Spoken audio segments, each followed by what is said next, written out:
Universitas Gadjah Mada dari Lab Paleontologi. Beliau hari ini akan membawakan materi tentang biostratigrafi. Tapi sebelumnya mungkin Pak Burhan bisa memberikan sepatah dua patah kata sebagai kata pembuka, Pak Burhan. Monggo. Terima kasih. Assalamualaikum warahmatullahi wabarakatuh. Waalaikumsalam. Bapak Ibu pengurus Asprodi-Teki, teman-teman dosen, terutama Pak Akmal yang sudah berkenan untuk memberikan kuliah umum. Sekali lagi, ini bagian dari kita mentransformasi pengetahuan sebagai salah satu visi misi Asprodi-Teki. Ini bagian dari kita memberikan materi-materi yang berhubungan dengan mata kuliah. Jadi apa bedanya dengan webinar lainnya? Ini mengacu kepada JPMK, kira-kira itu. Jadi materinya bisa geologi dasar sampai ke aplikasi. Saya mengucapkan terima kasih kepada panitia dan pembicara dan semua peserta, baik dari dosen maupun mahasiswa. Selamat berwebinar dan saya mohon izin nanti mungkin pindah ke handphone karena sudah harus berpindah ke lokasi lain. Terima kasih, selamat berseminar. Waktu saya kembalikan ke Bu Sri. Assalamualaikum warahmatullahi wabarakatuh. Lalu terkait dengan status di Jakarta sendiri, saya akan hasil. Silakan, Bu Sri. Terima kasih Pak Burhan. Baik, Pak Akmal, nanti waktunya kuliah biasanya 1,5 jam, tetapi kalau mau menggunakan waktu nanti secukupnya Pak Akmal nanti bisa lanjut ke diskusi, maka akan sangat bagus nanti waktu kita sampai jam 6 sore Pak Akmal. Silakan langsung saja ya Pak Akmal ya. 17.30. 17.30. 17.30. Iya. Nanti tapi kalau ada yang berminat lanjut ke diskusi sampai 18 ya. Oke. Jam 6. Ya. Katanya nanti yang Indonesia Timur, Bu. Pada 6 yang cewek tadi. Oke. Monggo Pak Akmal. Baik, makasih Pak Burhan dan Bu Sri atas waktunya. Terima kasih juga sudah memberi kesempatan bagi saya untuk sharing ilmu intinya. Mohon izin saya mute dulu semuanya biar agak tenang. Monggo Pak Akmal nanti unmute sendiri. Ya, makasih Pak Burhan. Monggo, sudah. Monggo Pak Akmal.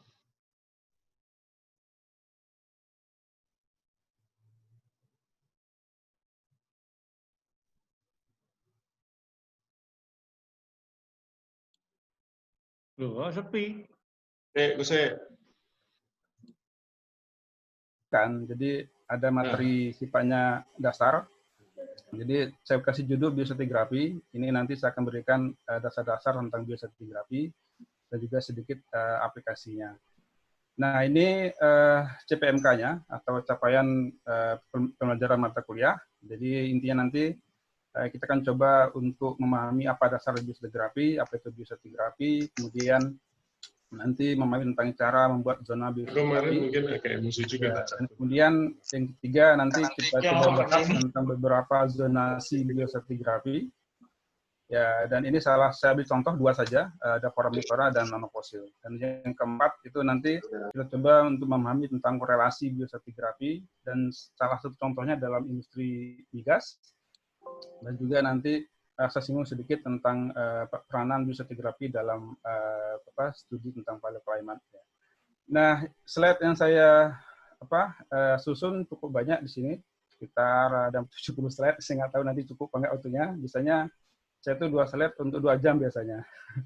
Ini 70 slide mungkin sampai tengah malam. Oke, baik. Ini saya coba ringkas saja. Jadi kita bikin lebih simpel aja nantinya.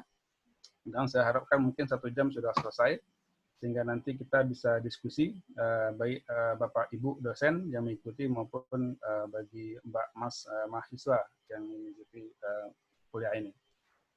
Baik, sebelumnya ini sebelum saya masuk ke materi intinya, ini bentar.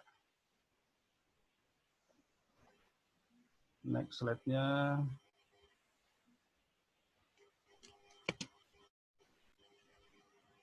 Baik, ini kira-kira poin dari materi yang disampaikan. Nanti konsep dasar biostratigrafi apa saja biostratigrafi itu, kemudian cara pembuatan zonasi, salah satunya zonasi koram dan zonasi nanofosil, nanti aplikasi biostratigrafi.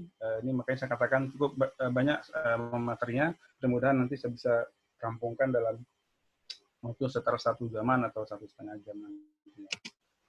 Baik, kita masuk ke konsep dasar biostratigrafi.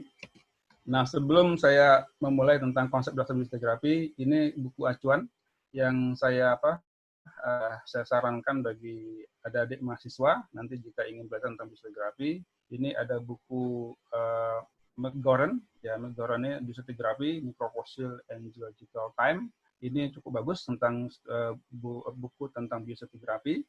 Dan yang paling penting ini buku yang kedua ini adalah Sandi Stratigrafi Indonesia, ya ini tahun 1996, ya mungkin saya yakin ini juga banyak pengurus IAGI ya, mungkin nanti PR besar bagi pengurus IAGI bagaimana untuk menerbitkan Sandi Stratigrafi Indonesia tahun 2020 ya, atau 2021 nantinya. Karena proses sudah sedikit banyak berubah di sini. Saya harap nanti karena stratigrafi adalah bagian dari stratigrafi, maka Sandi Stratigrafi ini menjadi penting. Jadi penting. Nah, acuan kita sampai saat ini hanya di Sandi Stratigrafi Indonesia tahun 1996. Jadi beberapa materi yang ada dari buku Sandi Stratigrafi Indonesia tahun 1996. Nah, kemudian ini buku pelan-pelan stratigrafi. Saya kira sudah banyak sekali yang ambil secara praktikum masih dapat digunakan untuk melihat kisah hidup orang maupun nanofosil maupun mikrofosil yang itu menggunakan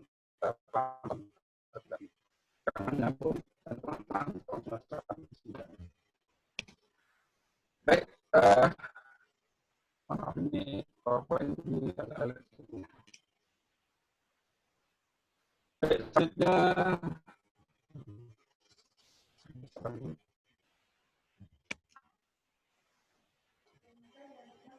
Pak Dani suaranya putus-putus, Pak. Pak Dani, Pak Akmal. Oh, suaranya putus-putus. Ada oke nih. Oke ya, oke. Tadi terputus-putus tadi. Oke, baik. Mari kita lihat bagaimana posisi biostratigrafi. Jadi ini adalah saya ambil dari bukunya McGoran juga, punya biostratigrafi. Jadi kalau kita perhatikan sini paleontologi, ya kita di biostratigrafi itu adalah bagian dari ilmu paleontologi.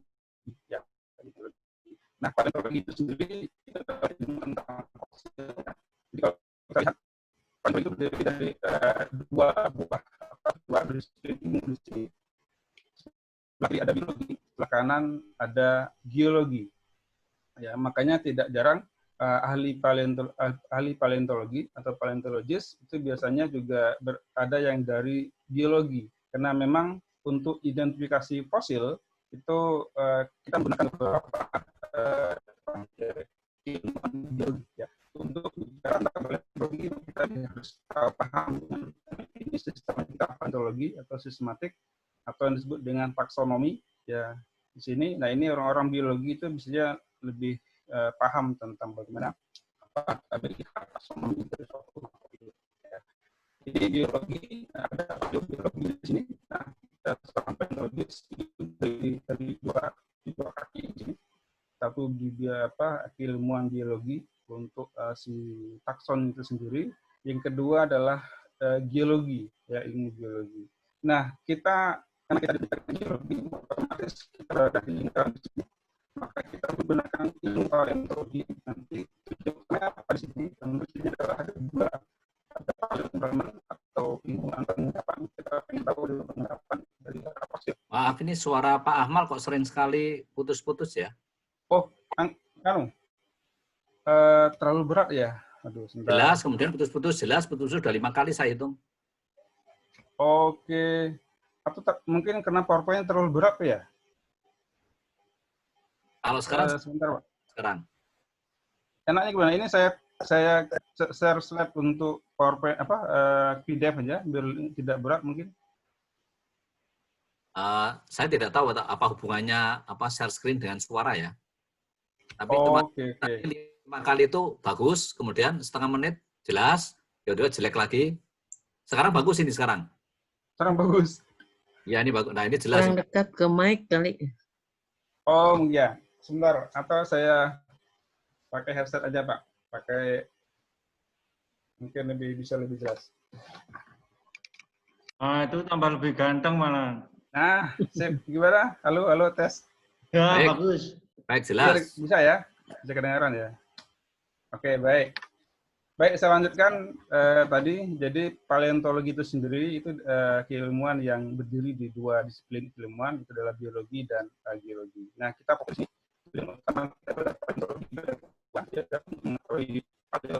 pengendapan. Nah ini putus-putus lagi. Aduh, putus lagi. Kayaknya ini kena berat di PowerPoint-nya sepertinya. Kurang dekat ke mic-nya kali. Enggak. Dekat ya? Kayaknya enggak itu. Mungkin halo? Coba PowerPoint-nya ganti itu. Mungkin karena sinyalnya aja mungkin pindah sebentar dikit gitu. Oke, ya sebentar. Atau geser kemana gitu yang dekat dengan. Karena ganggu Bu Sri naik turun ya. Jelas bentar. Putus-putus. Sebentar jadi enggak. Ini informasinya enggak lengkap. Tidak, tidak. Aduh, sebentar. Saya ganti. Takutnya nanti kalau ganti sinyal nanti malah berubah lagi. Halo, ini masih putus-putus ya? Ini jelas sih. Bagus. Tapi jelas, ya? kadang itu naik turun gitu, bagus, jelek gitu. Jadi tanpa ada sebab langsung jelek gitu. Aduh. Oh ya, dia pelan-pelan. Mudah-mudahan bisa menangkap. Saya coba pelan-pelan ya. Oke. Baik, Ya, kita lanjut ya. Baik, Pak. Ya, nanti biar tidak terlalu lama, saya lanjut aja. Nanti mungkin bisa di sesi diskusi tanpa slide, mungkin akan lebih lancar sepertinya. Baik, nah, kita lihat jadi posisi kita, kalau kita bicara tentang sejarah bumi, maka kita akan bicara ini ada ini adalah rock, ada batuan, ada stone, ini ada time stone, ini adalah yang berada tentang terapi di sini, dan terapi itu tentu kita bicara tentang waktu, jadi kita bicara tentang waktu, ada time stone ini. Kemudian data bisa dari data bisa dari sesi nah, untuk data biostratigrafi kita menggunakan data lapangan dan juga Pak, data Ahmal putus-putus lagi. Halo? Aduh, itu ada yang usul mungkin videonya dimatikan aja Pak Ahmal. Oke, ya siap. Betul. Pak siapa? Pak Nugraha itu usul dinonaktifkan videonya. Oke, yang ini saya coba sama presentasinya mungkin ya. Ya, bentar Pak. Stop video. Baik. Nggak usah direkam aja, Pak. Ngerekamnya langsung ke kita aja. Saya tidak ngerekam ya? Oh, enggak? Oh. Oke, udah stop video. Baik, halo, bisa didengar ya? Bagus sekarang, Pak. Oke, bagus ya, alhamdulillah. Ya, mudah-mudahan bagus lah. Selanjutnya. Amin. Baik, saya lanjut aja ini, karena masih waktu kita cukup singkat. Baik, saya lanjut ke selanjutnya. Jadi kita melihat tentang posisi biostratigrafi di bagian keilmuan. Jadi ada banyak di sini. Ada itu salah satunya adalah kita bicara tentang nah, biostratigrafi itu dari kata biostratigrafi di sini. Nah, kata bio di sini adalah artinya kita bicara tentang fosil. Ya, kalau fosil bicara tentang keilmuan, paleontologi itu biostratigrafi secara ilmuwan tambatan berlapis, semen yang sebenarnya menyangkut tentang penyatuan tanaman, hubungan antar tabang, kita ini definisi dari stratigrafi. Nah, biostratigrafi itu juga untuk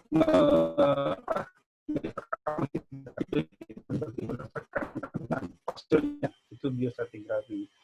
Nah, fosil sendiri tentu bisa kita bagi macam-macam di sini. Ada kalau dari ukurannya ada yang megafosil, ada yang makrofosil, ada makro, ada mikro ya. Mikro di sini adalah contohnya foram, ada nanofosil. Nanofosil contohnya adalah Calcareous nanoplankton. Itu nanofosil. Jadi biostratigrafi penggabungan dari ilmu tentang paleontologi dan bio tadi dan stratigrafi.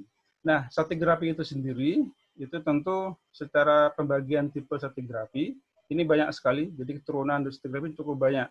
Kemarin mungkin Pak Indra Novian bahas tentang sekuen stratigrafi, contohnya, ya nanti ini kita dengar, jadi ini adalah unitnya, ya, jadi adalah subunitnya, jadi kalau itu stratigrafi adalah satuan litologi.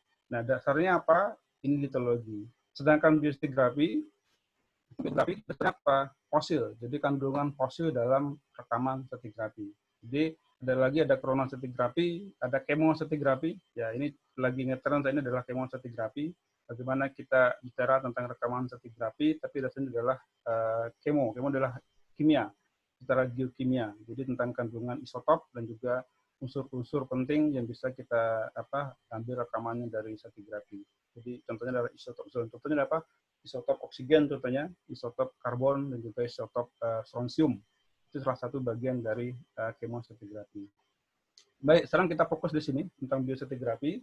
Jadi unit dari biostratigrafi itu adalah zona atau biozon atau biozonasi atau zona tentang berdasarkan kandungan fosilnya. Baik, ini salah satu contoh dari rekaman mikrofosil, ya ini dari Ayakan. Mungkin kalau saya tanya, ini fosil apa, pasti banyak yang, wah ini fosil foram. Ya, saya yakin pada semuanya akan yakin ini adalah fosil foram. Ini contoh foram ya ini. Nah, namun apakah semua fosil foram di sini? Tidak.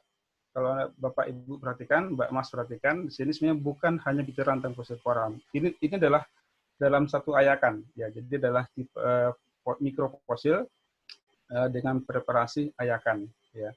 Jadi perhatikan di sini, ini ada fosil foram, ini pasti foram plankton di sini, ini sudah pasti foram bentik, tapi mungkin tidak banyak yang paham. Di sini ada fosil lain, ya. Seperti apa? Seperti kacang, kulit kacang ya, kulit kacang tanah itu, ya kulit kacang itu. Ini fosil lain ini, ya. Nah, ini apa? Ini juga nih. Ini ada seperti duri-duri ini, ada seperti duri. Ini fosil apa? Ini juga fosil sebenarnya. Apakah ini fosil atau bukan? Ternyata juga fosil. Nah, ini foram, ya ternyata ini foram plankton, ini foram bentik. Ini adalah bagian dari Ostracoda, bagian dari mikrofosil. Nah, fosil-fosil ini otomatis nanti akan ada kita bicara tentang tadi, kembali ke tadi, guna kita belajar paleontologi untuk umur dan lingkungan. Ya, contoh kalau foram plankton kita gunakan untuk penentuan umur, sedangkan foram bentik untuk penentuan lingkungan pengendapan atau batimetri. Ostracoda itu juga digunakan untuk kedua tersebut, walaupun banyak yang menggunakan Ostracoda lebih kepada untuk lingkungan pengendapan. Nah, ini ternyata ada ini, spicula spong. Mungkin tidak banyak yang tahu, saya yakin tidak banyak yang paham tentang spicula spong. Jadi spong atau ini spong, bagian dari porifera, spong. Ternyata spicula itu adalah duri-duri spong, itu juga bisa terawetkan menjadi fosil. Mungkin sudah paham apa itu spong, spicula spong. Nah, ini contoh, ini bukan SpongeBob ya. Jadi spong itu bukan SpongeBob. Jadi kalau ini gambar SpongeBob, itu bukan SpongeBob. Nah, spong porifera. Jadi ada spikel atau duri-duri dari spong ini ternyata dia berkomposisi silika, sehingga ketika spong ini mati, maka dia bisa terawetkan di dalam butiran-butiran sedimen di laut. Makanya di Ayakan ini kita bisa menghasilkan ada 3 jenis fosil. Ada fosil foram plankton, ya, foram, ada fosil Ostracoda, dan juga ada fosil spong, spicula dari spong. Nah, ini cukup menarik ya. Dari satu Ayakan saja kita bisa bicara ada 3 jenis fosil. Baik, kita fokus ke mikrofosil yang lain. Nah, Jadi saya katakan tadi, apa tujuan kita belajar paleontologi? Ada dua tujuan utama. Jadi mengetahui umur dan mengetahui lingkungan penggendapan. Karena kita bicara tentang biostratigrafi, maka di sini saya fokus ke sini saja, tidak membahas tentang paleobatimetri. Kita akan bahas tentang bagaimana menentukan umur dari batuan sedimen. Nah, penentuan umur dari batuan sedimen itu ada dua cara. Ya, ada dua cara yang sering kita gunakan. Itu menggunakan dengan sistem chronalis atau fossilis, ya, chronalis atau fossilis atau chronalis. Yang kedua itu tentang menggunakan biostratigrafi. Nanti kita akan bahas apa bedanya kita menentukan umur menggunakan fossilis atau chronalis dengan menentukan umur dengan metode biostratigrafi. Walaupun nanti dalam biostratigrafi itu akan sangat berguna nanti untuk korelasi. Baik, nah ini contoh pembacaan fosil, ya, pembacaan umur menggunakan chronalis atau satu sampel. Ya. Ini sambil dari slide-nya Pak Wartono tahun 2009. Nah, mikrofosil plankton contohnya. Ini mikrofosil plankton, contohnya kita ketemu spesies K, ada spesies K, ada spesies L, ada M, N, O. Yang perlu diingat, kita menggunakan chronalis atau fossilis itu untuk satu sampel. Ya, jadi contohnya adik-adik mahasiswa yang mengadakan pemetaan geologi, contohnya mereka ambil sampel dalam unit litologi, satu sampel, kemudian diayak, kemudian dicoba menentukan umurnya. Dan perlu diingat, chronalis atau fossilis ini adalah untuk menentukan umur dalam satu sampel. Ya, dalam satu sampel. Nah, sebagai contoh, ini kita ketemu ada fosil K, fosil L, M, N, O. Ya, ada sekitar 5 spesies di sini yang kita jumpai. Kemudian ini adalah kisaran hidup spesies, ya. Ini kisaran hidup spesies. Contohnya adalah spesies K itu punya rentang umur kisaran hidupnya Oligosen sampai Pliocene. Fosil L itu Eosen akhir sampai Miocene tengah contohnya. Nah, setiap kisaran-kisaran hidup ini kita coba masukkan ke dalam borang fossilis, ya. Nah, kemudian akan kita lihat ternyata ada overlapping, ya. Nah, overlapping ini adalah satu cara kita untuk tahu umur atau zona menggunakan berdasarkan satu sampel, ya, dalam satu. Nah, mari kita lihat. Jadi ketika 5 fosil ini dijumpai dalam satu sampel, kita tentukan kisaran hidup spesiesnya. Ini dari mana kita tahu kisaran hidup spesies? Contohnya kalau dari forum plankton, itu kita bisa ambil dari bukunya Bolly dan Sander. Jadi di bukunya Plankton Stratigraphy itu sudah ada tabel kisaran hidup spesies mikrofosil. Contohnya adalah baik fosil forum plankton maupun untuk nanoplankton.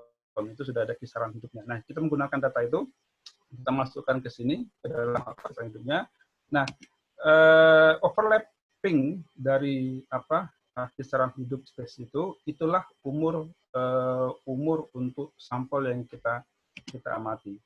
Jadi kalau kita lihat ini, sampel ini adalah terbentuk pada awal Miocene. Ini adalah Miocene awal. Itu ketika overlapping ini. Nah, kemudian bagaimana jika kita menjumpai spesies lain? Contohnya adalah spesies P, Q, dan R. Ya.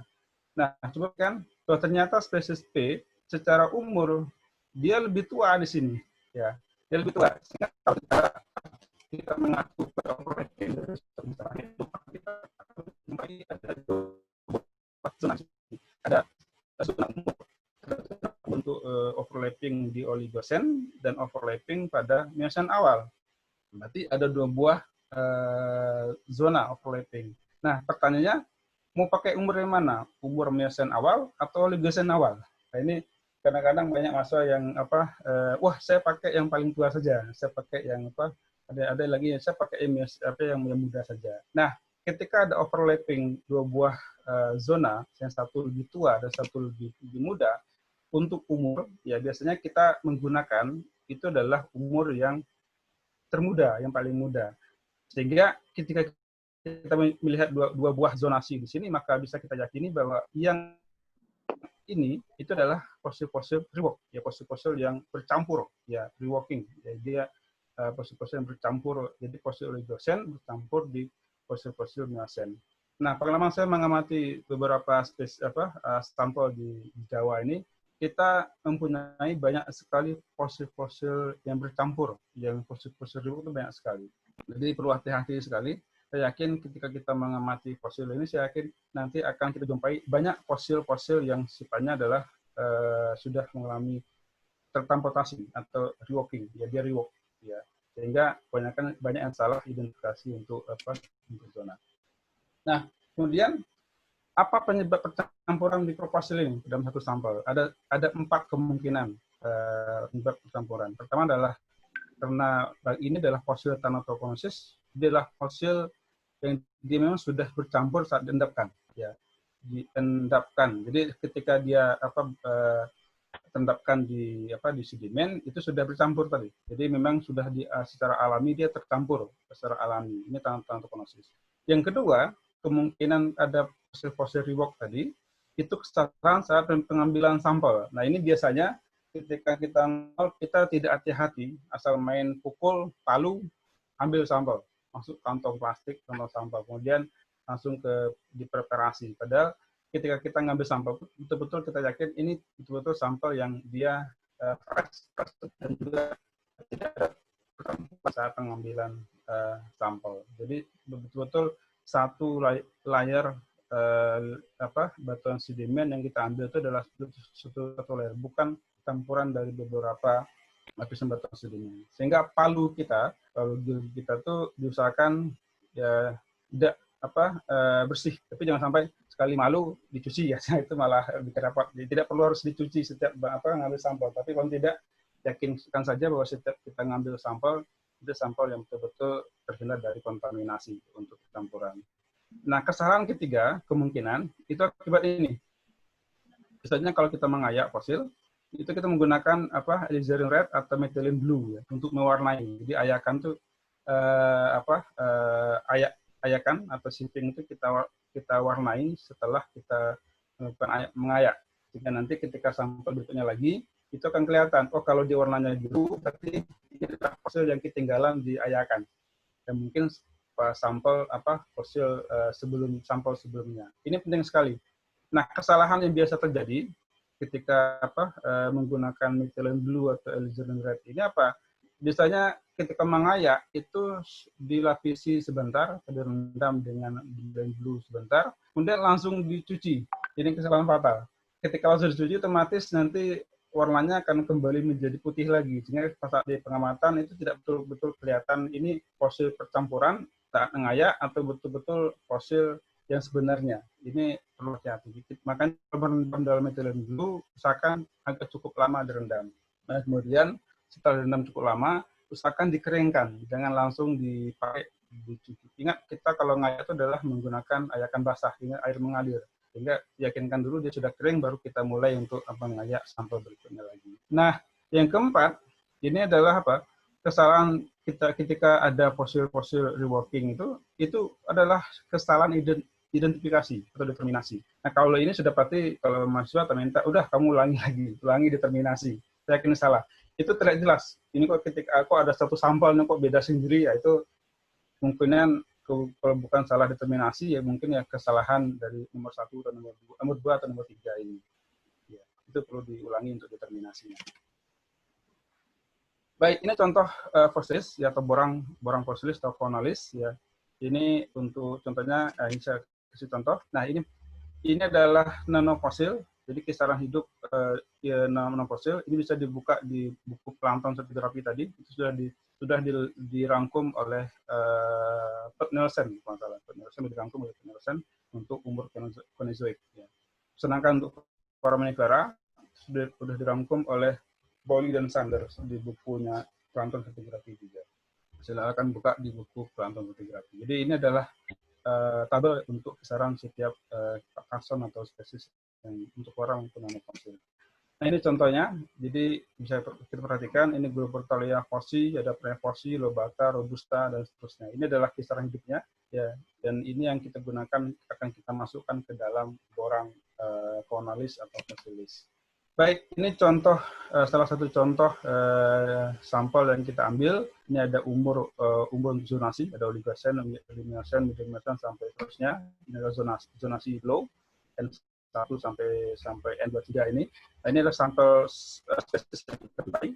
Ya, kemudian, nah ini adalah overlapping kisaran hidup setiap takson tadi. Nah, kita bisa simpulkan bahwa ini umurnya untuk sampel tersebut itu adalah early Pliocene atau N19.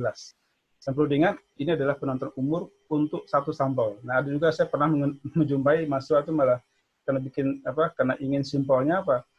Mereka pemetaan satu satuan litologi, ambil 3 sampel itu digabung jadi satu, kemudian diayak. Ini salah fatal ini. Ya, perlu diingat bahwa ini adalah penentuan umur untuk satu sampel. Baik. Kemudian, nah, jadi biostratigrafi, ya, jadi itu adalah, jadi kita melihat fosil, kisaran fosil, studi penyebaran fosil secara stratigrafis, itu biostratigrafi. Jadi kita mencoba untuk melihat penyebaran fosil dalam urutan stratigrafi, maka penyebaran fosil atau takson dalam urutan stratigrafi. Ya, ini sebagai contoh. Jadi kita punya satuan stratigrafi. Ini adalah T1 dan sedimen 1 maksudnya. Ini kemudian kita coba ambil sampel. Ini ada fosil A, fosil B, fosil C, fosil D, fosil E. Ya, ini adalah fosil yang kita jumpai dalam setiap sampel dan dalam unit litologi.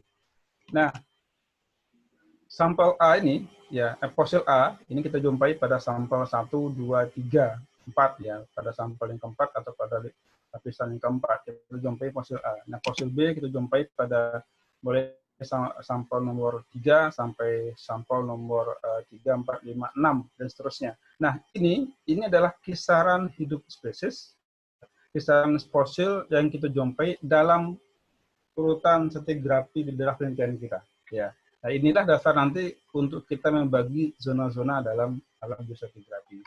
Nah, karena kita bicara stratigrafi, otomatis ya perlapisannya adalah menggunakan hukum superposisi. Hidupnya yang bawah ini pasti paling tua dan yang atas ini adalah yang muda. Ini adalah hukum stratigrafi menggunakan hukum superposisi.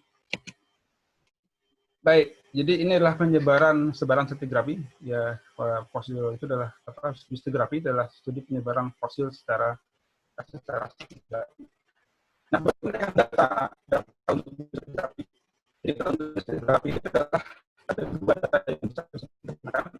Ini adalah data lapangan. Misalnya kita melakukan perubahan TPS atau perubahan yang ada di link, atau menggunakan data di sungai dan kita lakukan pengukuran stratigrafi. Jadi kita ambil sampel, ini data lapangan. Kemudian itu bisa menggunakan data permukaan. Bisa menggunakan cutting, ya, bisa unwash cutting maupun wash cutting. Yang kedua bisa menggunakan core, ya, jadi core dari penyeboran itu bisa kita ambil untuk data studi stratigrafi. Ya, jadi ada 2 data pertama dari lapangan atau data dari penyeboran. Ada penyeboran menggunakan cutting dan biasanya kalau penyeboran yang paling banyak itu adalah cutting biasanya. Putus-putus Pak Akmal. Nah, jika ada pertanyaan, ketika data yang ada di perusahaan tentunya hanya ada cutting, mana yang digunakan? Apakah unwash cutting atau wash cutting? Nah, pengalaman saya untuk studi paling bagus sebenarnya adalah malas unwash cutting. Yang belum misalnya kalau ketika Anda mengambil sampel di wash cutting itu sudah karena lumpur sudah hilang. Ketika diajar ataupun terpaksa nomor sebetulnya itu sudah bagus dan mungkin menggunakan sampel sorot yang bos untuk data bawah permukaan. Kalau misalnya banyak daerah bos ketika tidak ada, ketika Anda menggunakan data bos maka harus membuat langkah yang ekstra itu apa? Kita pilih satu-satu. Itu betul yang terus apa? Kita bicara yang segini. Khususnya karena kami berlakukan dari beberapa sentuhan jadi campur, gitu. Makanya dipilih itu yang yakin dia sebagai sebagai sedimen yang apa? Yang halus yang mengandung fosil. Baik, mari selanjutnya kita masuk kepada pembagian biostratigrafi. Nah, dalam Sandi Stratigrafi Indonesia, ya di SSI tahun 96 itu, Anda bisa buka pada pasal 34 ini, jadi tingkat dan zona biostratigrafi. Ya, ada di sini disebutkan zona, itu adalah satuan dasar dalam biostratigrafi disebut dengan zona. Kemudian untuk tingkatan, ini ada yang besar sampai kecil, itu disebut dengan ada superzona, ada zona, ada subzona, ada zonula.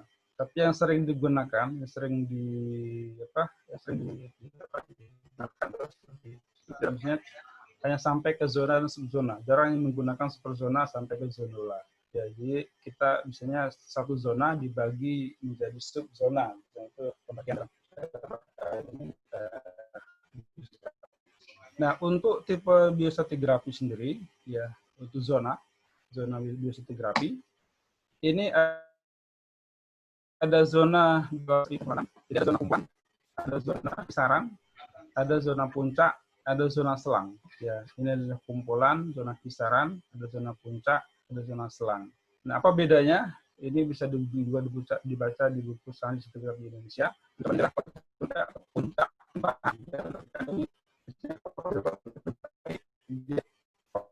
kemudian kelimpahan, kemudian dia akan hilang semakin mengecil kelimpahannya, lama-lama akan hilang atau punah, ya hilang atau punah. Itu zona puncak. Nah, puncak kelimpahan ini bisa digunakan sebagai sebagai bagian dari zona biostratigrafi. Nah, ada zona kisaran. Nah, kalau zona kisaran itu dia berdasarkan range atau kisaran dari suatu takson. Kisaran hidup satu takson itu zona kisaran. Contoh, kalau kita menjumpai ada fosil Globorotalia fosil robusta, itu umurnya adalah N12 ya. Satu zona saja N12. Jadi kalau kita menjumpai fosil Globorotalia fosil robusta, maka saya yakin ini adalah sampel N12. Cukup satu takson saja. Ya, itu sudah bisa kita gunakan sebagai bagian dari penentuan umur untuk suatu sampel. Jadi zona kisaran ini berdasarkan kisaran takson. Kemudian kalau zona selang ini sering digunakan untuk penentuan zona biostratigrafi, itu menggunakan zona selang. Nah, selang itu dasarnya adalah dua takson atau dua spesies. Nah, dua spesies ini dasarnya apa? Itu adalah akhir pemunculan suatu takson atau awal pemunculan dan akhir pemunculan. Nah, awalnya sering disebut sebagai first occurrence atau first apparent, sedangkan pemunculan akhir atau disebut dengan last occurrence atau last apparent. Ya. Ini karena dasarnya adalah dua buah spesies dan bisa pemunculan awal dan akhir, sehingga bisa menjadi 4 macam. Ini adalah akhir, ini adalah awal, ya ini adalah akhir awal, ini adalah awal akhir. Jadi kira begitu. Jadi kita bisa menggunakan akhir ataupun awal pemunculan suatu takson untuk membagi zona. Ya, baik. Mari kita lihat di sini.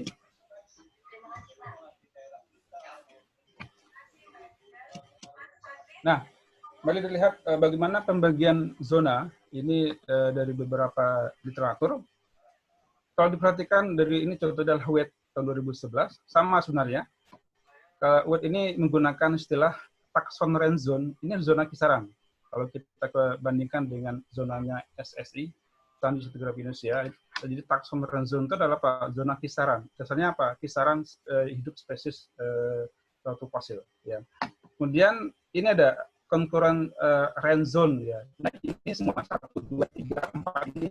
Jadi dalam Sains Stratigrafi Indonesia itu sama halnya dengan zona selang. Sebenarnya. Cuma ini dibagi lagi. Contohnya kalau ya menggunakan akhir pemunculan semuanya, itu menjadi highest occurrence zone.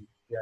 Jadi sedangkan jika menggunakan awal pemunculan ke semuanya, itu dinamakan dengan lowest occurrence zone. Ini cuma dasar pembagian saja. Tapi kalau dibandingkan dengan SANI Indonesia itu sama saja. Jadi kalau yang taxon range zone itu zona kisaran, sedangkan yang ini 4 ini adalah zona selang. Ya. Begitu juga oleh Saraswati dan Sinapasan 2015 juga hampir sama di sini. Ini juga sebenarnya adalah zona selang. Ya. Ini zona selang. Jadi, nah awal pemunculan ini disebut dengan FAD atau First Apparent Datum, sedangkan akhir pemunculan disebut dengan Last Apparent Datum. Baik, itu konsep dasar untuk penentuan zona. Nah, jadi ini dinamakan datum. Jadi adalah ini. Nah, ini disebut dengan biodatum ya, biodatum. Makanya sebenarnya zona itu apa?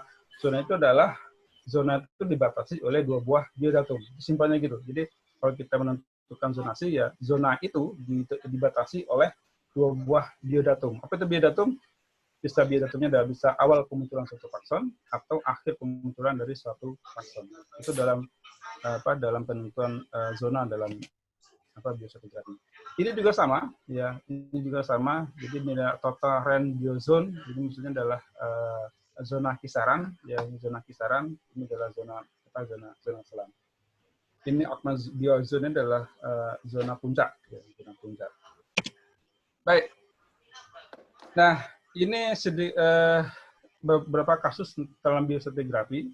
Jadi perlu diperhatikan karena kita bicara biostratigrafi itu untuk suatu spesies. Contohnya kalau kita bicara koram contohnya atau juga nanoplankton, kita bicara makhluk hidup yang hidup di permukaan laut dan dia mengambang. Nah, kelimpahan dan hidupnya suatu takson, suatu spesies di permukaan laut itu sangat ditentukan oleh latitude atau lintangnya.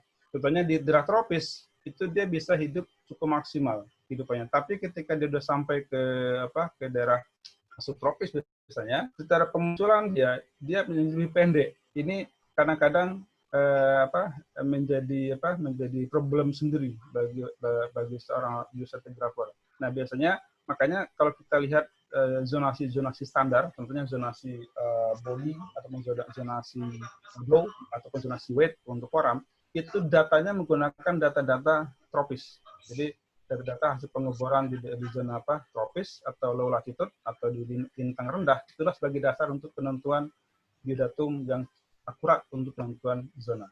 Kenapa? Karena itulah kita bisa melihat puncak kisaran hidup suatu takson. Ya, jadi sangat tergantung terhadap latitude atau lintang. Baik, saat ini mari kita ini lebih dasar ini teori dasar bagaimana kita menentukan zona. Jadi, ini untuk mahasiswa yang ingin menentukan zona biostratigrafi seperti apa. Nah, ini sebagai contoh, kita jumpai ada spesies yang kita jumpai, spesies A, spesies B, C, D, E, contohnya. Ini spesies yang kita jumpai. Kemudian, ini adalah kisaran kita bikin. Jadi setelah kita jumpai spesies di setiap sampel ini, kemudian kita garis, ya. Kita garis sebagai dasar, ini adalah kisaran hidup takson dalam kisaran stratigrafi daerah penelitian kita. Jadi ada A, B, C, D, F, ini adalah spesies yang kita jumpai. Nah, kemudian langkah berikutnya apa? Tinggal kita tarik aja setiap ini,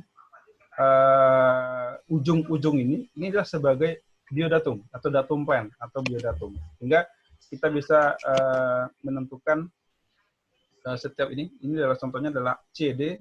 Berarti ini adalah biodatum atau first apparent datum atau awal untuk spesies C. Ini adalah first apparent datum atau biodatum awal pemunculan untuk spesies D. Ini adalah awal pemunculan untuk spesies F. Sehingga kalau kita perhatikan dasar dari CD itu adalah satu garis, ya. Sedangkan untuk spesies F dia cuma punya ini adalah datum plan cuma satu saja. Jadi kadang-kadang kita akan menjumpai bahwa dalam satu datum plan itu ada 2 buah spesies yang dia punya pemunculan awal yang sama. Nah, ini menjadi problem sendiri bagi biostratigrapher.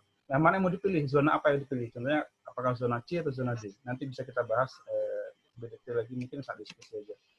Nah, kemudian dari data ini, maka kita bisa membuat zonasi, ya.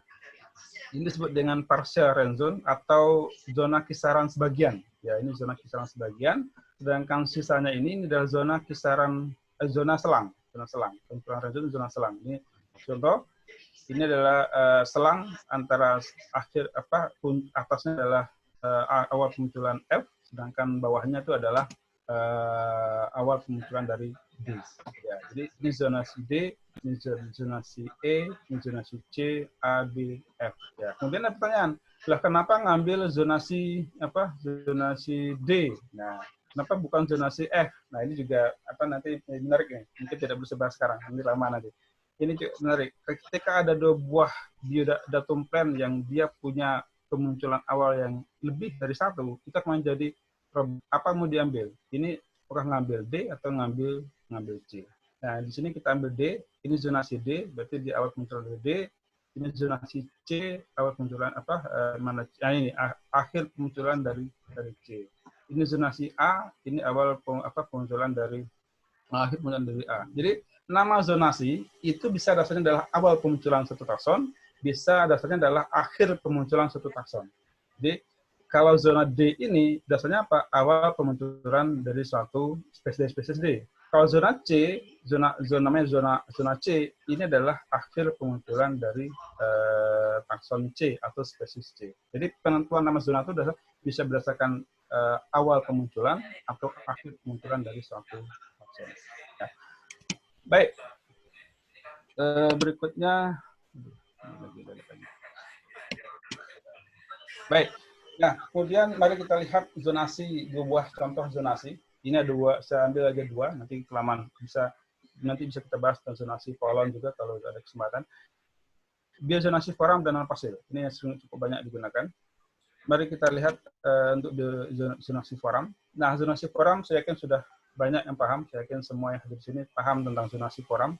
Itu yang sering kita gunakan, zonasi blow tahun 69. Ya, ini dengan notasi N itu adalah neogen, N1 sampai N22, ada P1 sampai P22. Ini perlu diingat. Nah, untuk zonasi blow ini ada overlapping di sini. N1 itu ekuivalen dengan P20, ya, sedangkan N2 itu ekuivalen dengan P21. Misalnya awal Miocene itu dijadikan dengan N4, ya, sedangkan untuk akhir Oligocene lebih bagus menggunakan P2, jangan menggunakan N3. Nanti malah menjadi Gunung sendiri itu ada N kan neogen. Kalau neogen itu awalnya adalah Miocene. Ya. Baik, nanti kita bahas lebih detail lagi. Saya diskusi kalau ada yang menanyakan. Nah, ini contoh zonasi. Ini punya Boli ini, ya, punya Boli sebelah kiri, sedangkan sebelah kanan punyanya blow, ya, blow. Nah, untuk membuat nama zona, saya coba jelaskan di sini. Bisa menggunakan nama spesies, satu nama spesies. Contoh ini adalah nama zonanya Globoteria Forsi Robusta. Dia dasarnya apa? Ya, dari awal pemunculan dari Robusta. Ya. Ini atau ini dia menggunakan satu nama spesies, ya. Atau penggabungan dua buah nama spesies. Itu bisa digunakan penggabungan. Contohnya ini punyanya blow, ya. Contohnya adalah N6. Nama zonanya apa? Ini Insuata dissimilis. Bagaimana cara membuat nama zona?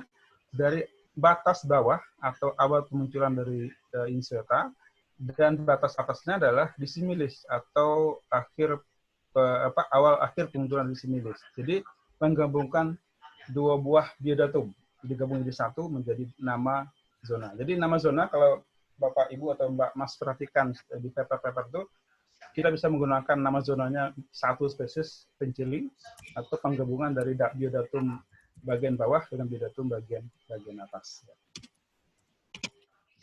Baik, selanjutnya ini lihat lagi. Nah, selain zona blow tahun 69 itu ada zona yang baru, ya.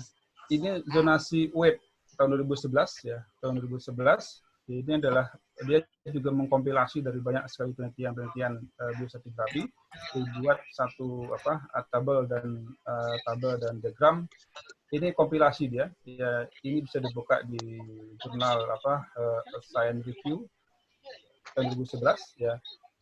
Kalau Bapak Ibu perhatikan, ini juga banyak, ini sudah sangat detail sekali. Ya, ini adalah nama notasinya menggunakan M untuk Miocene, P untuk Eocene, Oligocene, menggunakan skala.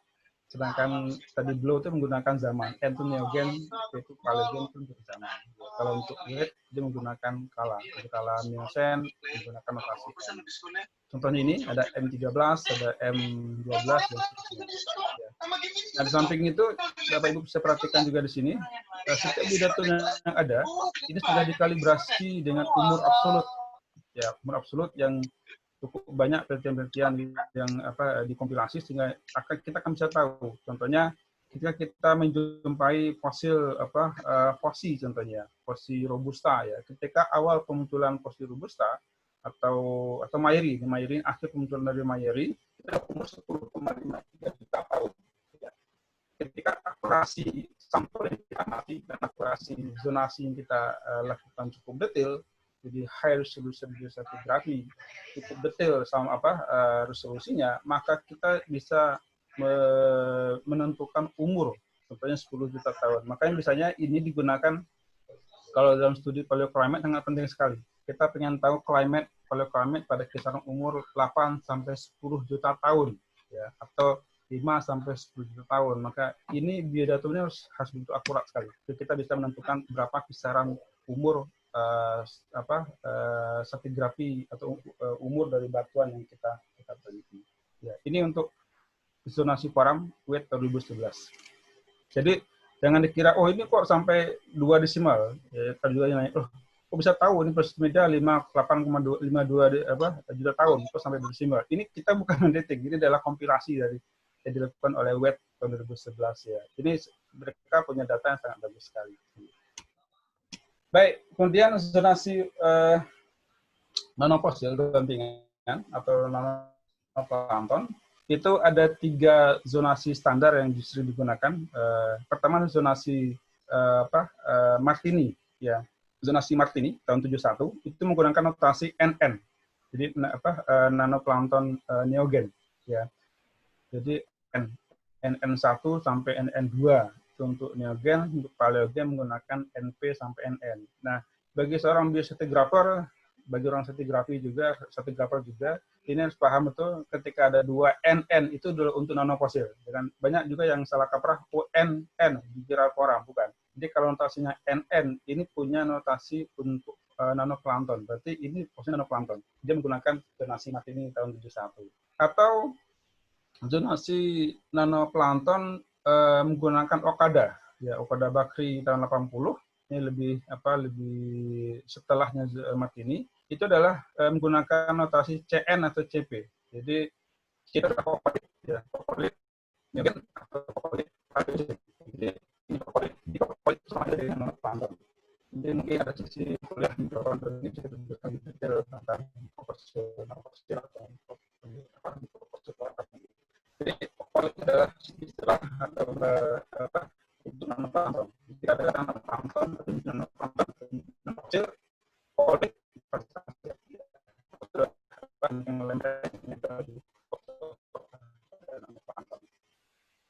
jadi contoh kokolit neogen, sedangkan CP adalah kokolit paleogen.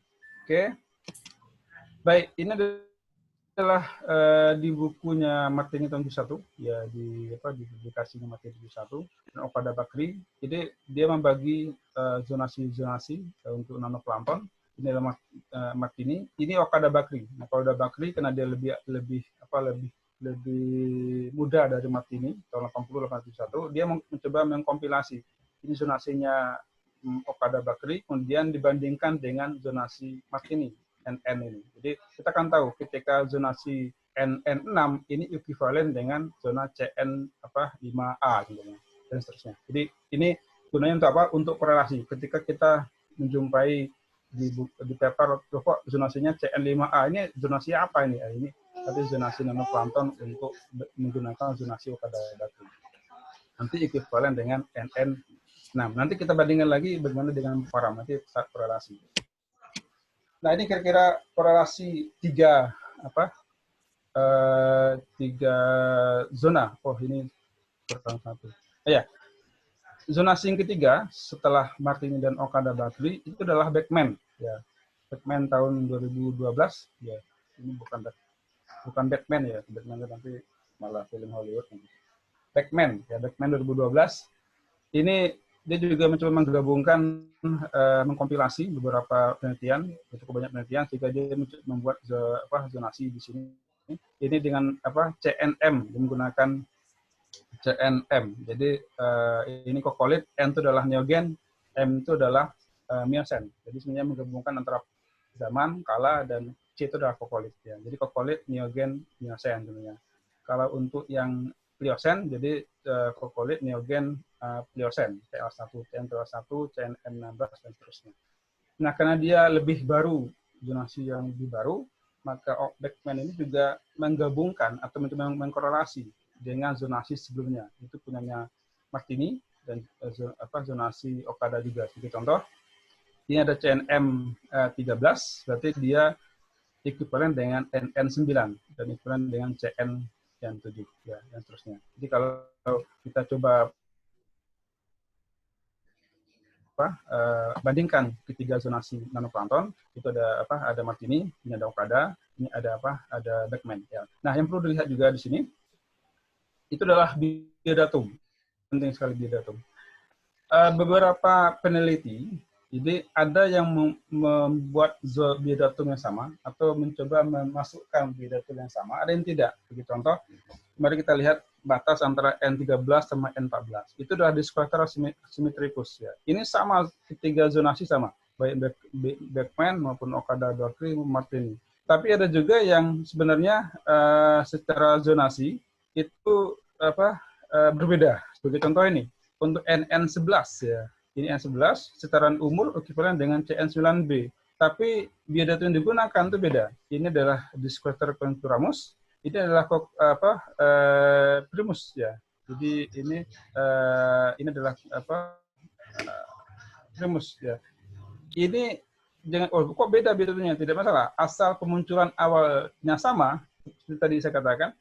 Kadang-kadang kita bisa mengambil dua buah spesies yang berbeda. Jadi banyak yang kok biodatumnya beda kan, berarti salah. Tidak, yang penting kita fokus pada pemunculan dari biodatum. Ketika ini berarti dia dua buah biodatum ini atau dua buah ini dia punya umur yang sama, pemunculan awalnya sama, baik Primus maupun Conturamus. Ya, itu beberapa problem saat melakukan zonasi dalam stratigrafi. Baik, selanjutnya, nah, baik. Nah, ini di buku Geologic Timescale di GTS tahun 2000 terbaru itu 2016 ya. Itu sudah coba dikorelasikan juga dua buah zonasi plankton. Ini forum plankton, ini adalah Calcareous nanoplankton. Ini juga kita akan paham bagaimana biodatum ini banyak di sini. Nah, biasanya makanya Instrumigas biasanya dua buah jenis spesies ini dicoba dilakukan bersamaan, nanofosil dengan forum, sehingga nanti bisa saling mengaitkan atau saling menguatkan. Ketika kita tidak menjumpai biodatum untuk forum, kita akan menjumpai biodatum untuk nanofosil, nanoplankton. Jika ini kita digabungkan, kita akan mendapat biodatum yang cukup detail sekali. Nanti ketika kita analisis, itu akan punya makna yang akan sangat bagus sekali. Baik, kemudian mari kita masuk ke bagian beberapa aplikasi dalam biostratigrafi. Ya, saya persingkat aja, biar tidak terlalu lama, dan bisa diskusi. Ini untuk interpretasi struktur. Ya, nah ada dua kemungkinan. Ya, contohnya ini adalah ketika kita menjumpai ada perulangan. Ya, ini saya ambil dari slide-nya Pak Wartono tahun 2007. Ketika ada perulangan zona, ya, zonasi zona repetition atau perulangan zona, maka ini akan sangat bisa kita yakini bahwa ada kemungkinan ini terjadi ada sesar di sini, ada fall, ada sesar, itu adalah sesar naik. Jadi perulangan zona itu biasanya indikator untuk sesar naik. Jadi ada perulangan zona repetition. Nah, yang kedua, ketika ada kehilangan zona. Ya, ini N6, N7, N8, N9, N10. Nah, kemudian hilang. Langsung ketemu N15. Berarti kita punya kehilangan zona N11, N12, 13, 14. Ada 4 zona hilang di sini. ketika ada kehilangan zona di sini, maka ada dua kemungkinan, ya, dua kemungkinan. Pertama, kemungkinannya adalah sesar turun. Kemudian yang kedua, apa? Kemungkinan terjadi unconformity, ketidakselarasan. Nah, itu bisa kita bedakan ketika kita melihat di sini. Ya, kita melihat di sini. Ini adalah penggabungan zona untuk umur, ya. Ini adalah palibatimetri, ya. Ketika tidak terjadi perubahan palibatimetri, maka kemungkinan besar ini akibat sesar turun. Tapi ketika ada perubahan batimetri, sebagai contoh, ini langsung berubah menjadi lebih dangkal, ya. Contohnya palibatimetrinya berubah menjadi lebih dangkal, maka besar kemungkinan itu adalah akibat erosi atau terjadinya ketidakselarasan. Jadi penghilangan zona itu bisa karena sesar turun dan juga bisa karena erosi atau ketidakselarasan unconformity. Nah, biasanya dengan melihat value batimetrinya. Nah, ketika kita melakukan interpretasi, ya, ketika kita bikin konstruksi di patahan tentunya, kita kan bisa melihat, oh ini terjadi sesar naik di sini, ya, kemudian di sini terjadi sesar turun. Ya, ini ada hilangnya zona, ini ada perulangan zona. Oke, baik. Nah, aplikasi lain untuk biostratigrafi, ini di industri migas, itu juga sering digunakan sebagai biosteering. Jadi disebut dengan biostratigrafi steering atau disingkat dengan biosteering. Itu biasanya untuk mensupport saat melakukan pengeboran horizontal misalnya. Jadi ketika orang ngebor, mereka ngebor ketemu ada lapisan yang cukup produktif, ya, yang mungkin sudah reservoir yang cukup bagus, kemudian mereka bisa untuk melakukan pengeboran horizontal dengan cara apa? Dengan cara melihat spesies penentu untuk ini contohnya. Ini adalah layering B ini, dan kita jumpai ada spesies yang penentu di sini, itu yang dikejar. Jika kita masih menemukan spesies yang sama, itu bisa diarahkan. Jadi mengarahkan mata bor itu berdasarkan apa? Berdasarkan fauna yang dijumpai. Jadi fosil-fosil penentu atau fosil indeks yang penentu digunakan untuk mengarahkan arah mata bor. Ini dinamakan dengan biosteering. Biasanya ini saat pengeboran. Jadi well site geologist dulu biasanya kalau well site geologist itu juga ada paleontologis di sana untuk mengarahkan kita sudah masuk pada kedalaman berapa, dan apalagi untuk biosteering ini kita melakukan pengeboran horizontal itu menggunakan paleontologis juga biasanya. Ya. Nah, biasanya yang digunakan foram atau nano. Nah, yang paling banyak di luar itu misalnya nanofosil. Kenapa? Karena nanofosil itu lebih cepat reparasi sampelnya lebih cepat dibanding untuk foram misalnya. Jadi sangat gampang kita ngambil cutting, kemudian dilihat dia mati dengan mikroskop, kita akan bisa tahu spesies penentu di lapisan tersebut. Baik, kemudian korelasi biostratigrafi. Ya, ini beberapa korelasi. Jadi korelasi itu macam-macam sebenarnya. Bisa tergantung zona tadi. Ketika kita menggunakan zona puncak itu kita juga bisa melakukan korelasi berdasarkan puncak zona puncak, ya. Atau kita juga bisa mengkorelasikan berdasarkan biodatum yang kita jumpai. Jadi kalau kita jumpai ada satuan singkapan di A dan di B, itu dengan cara mengkorelasikan biodatum. Jadi sebenarnya adalah korelasi biostratigrafi apa? Mengkorelasikan biodatumnya, datum plan-nya, atau biodatum. Jadi kalau sini biodatum contohnya tadi adalah fosil, contohnya kita juga fosil, ini juga awal fosil, ini juga awal fosil. Jadi yang dikorelasikan adalah biodatum dari suatu spesies. Baik, kemudian mari kita lihat aplikasi ini korelasi. Jadi juga penting. Ini biasanya kita untuk melihat korelasi juga contoh. Kita punya dua buah singkapan, dua buah contohnya formasi Oyo contohnya. Kita ada formasi Oyo, ini di jalur Kali Ngalang contohnya, ini formasi Oyo di jalur Kali Putat contohnya.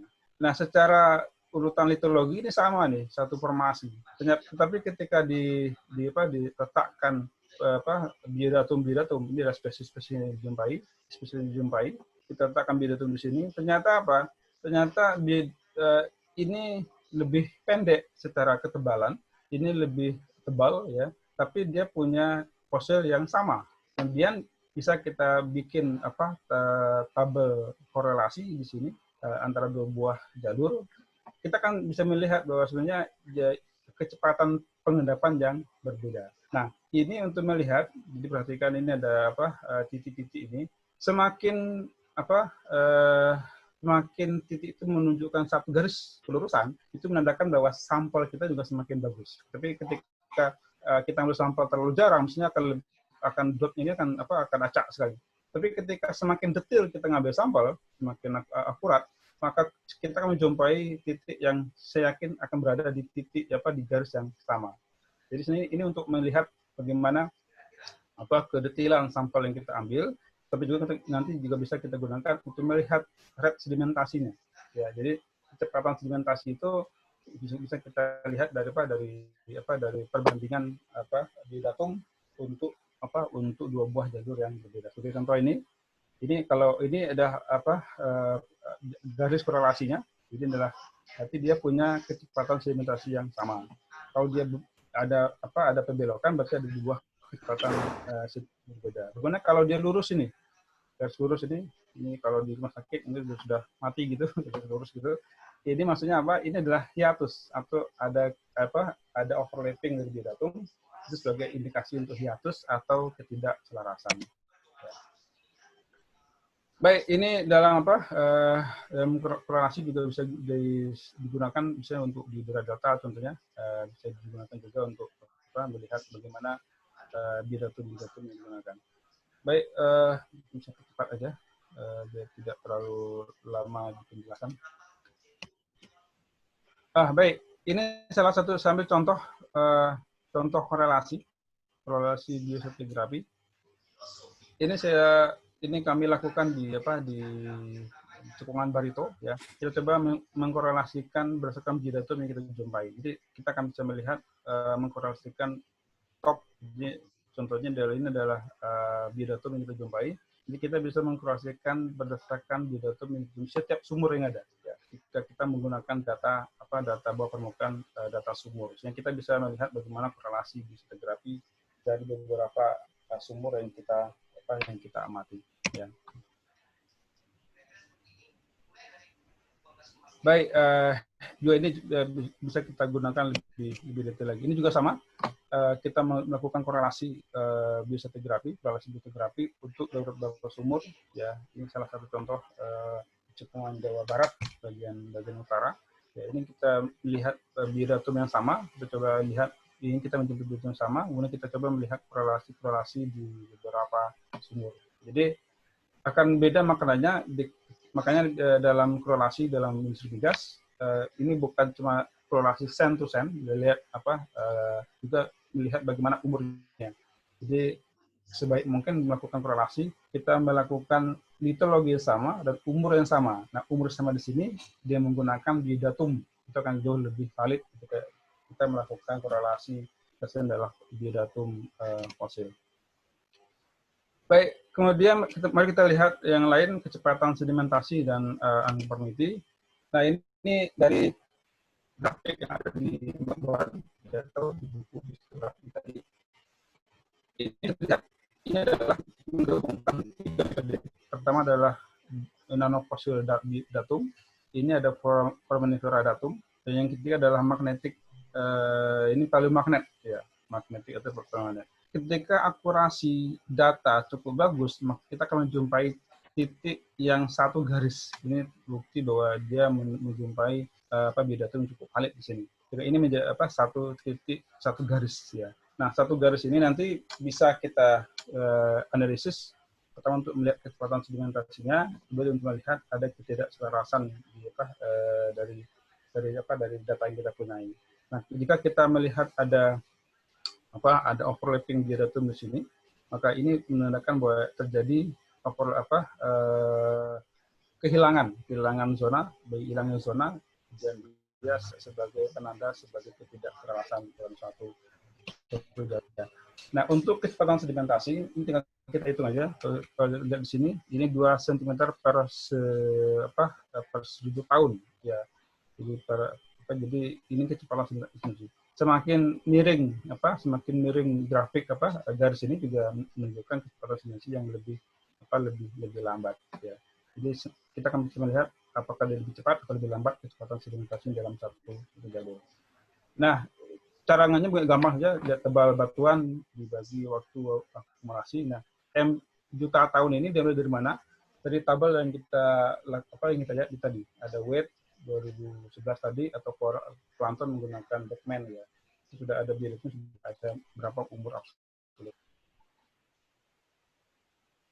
Ambil dari Sato et al 2016, ini dipresentasikan di IAGI tahun 2016 ya.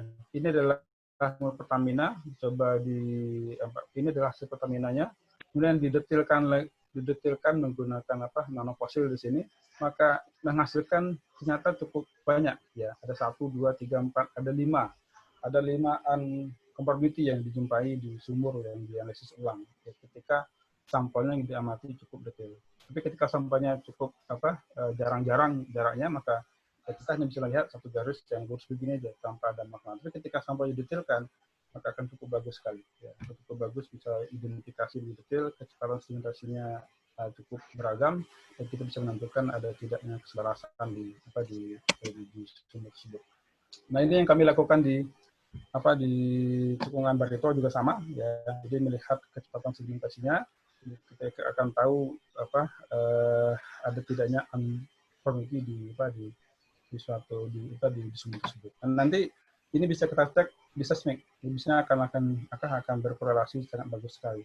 Ya, kecepatan sedimentasi ini kita lihat ada ketidakselarasan, biasanya di seismik juga kelihatan. Pola-pola di sini juga menunjukkan adanya uniformity. Baik, ini saya percepat aja. Ini perhitungan yang tadi di sebelumnya, cara menghitung sedimentasinya. Nah, itu kan kalau kita bicara singkapan cukup tebal. Bagaimana dengan singkapan yang cukup pendek? Ini kami buktikan. Ini ada saya, ada Mas Burgi, mahasiswa kami di UGM. Kita buktikan di singkapan di Sontolo, formasi Sontolo di sini. Ya. Ini dengan singkapan tidak begitu panjang. Ini kurang sekitar 20 sampai 30 meter ya, ketebalan ini. Ini juga ternyata kita bisa melihat bahwa kehilangan akibat erosi ini itu terhitung cukup bagus ya. Bahkan kita bisa menjumpai perhitungan sampai ke 4 meteran. Tapi sudah mendekati cukup bagus di sini. Ya, kita coba detailkan kita ambil sampel cukup detail di sini, dengan jarak cukup detail. Ini sampelnya. Jadi per setengah meter lebih detail, lebih kita ambil cukup detail. Kita akan menjumpai biodatumnya betul-betul kapan ketemu biodatum yang ada. Jadi semakin detail biodatum kita jumpai, maka kita akan menghasilkan umur yang cukup detail juga. Dan itu bisa menjadi acuan nanti ketika kita menghitung kecepatan sedimentasinya dan berapa kehilangannya. Artinya ada zona yang hilang, kemudian berapa yang hilang, berapa meter yang hilang, itu bisa terhitung cukup bagus sekali. Ya, ini ada yang hilang dalam 4,5 meter itu yang hilang. Jadi yang erosi 4,5 meter masih bisa terukur di singkapan yang bisa kita lihat dengan mata kita sendiri. Baik, di sequence stratigraphy ini sudah banyak yang melakukan studi di sequence stratigraphy. Singkatnya kalau di sequence stratigraphy sebagai contoh, biasanya ketika maksimum varying surface, maka kita akan menjumpai mikrofosil yang cukup melimpah biasanya. Ya, itu kalau kita perhatikan di sini. Jadi kenaikan ketika maksimum varying surface itu biasanya di mana plankton, jadi pelagik plankton itu akan terendapkan cukup banyak, sehingga secara kelimpahan itu akan cukup banyak kita amati di saat fase-fase maksimum varying surface. Ini juga sama, ya. Ini ketika kita melihat ada SB, secondary pada fase TST, HST, dan di maksimum varying surface. Ya. Baik. Ini juga masih 2016 ya, masih sama tadi. Ini coba melihat pola-pola yang dijumpai dengan pola seismik yang dijumpai. Ternyata di pola seismik juga menunjukkan pola yang sama, ada overlapping, ada onlapping, juga menunjukkan adanya ke penggerusan ya di seismik. Baik, ini masih di cekungan Barito ini, ya kita coba melakukan hal yang sama di cekungan Barito, kita bandingkan juga dengan sequence terapi. Oke, saya singkat aja, biar tidak terlalu lama, 35 ya.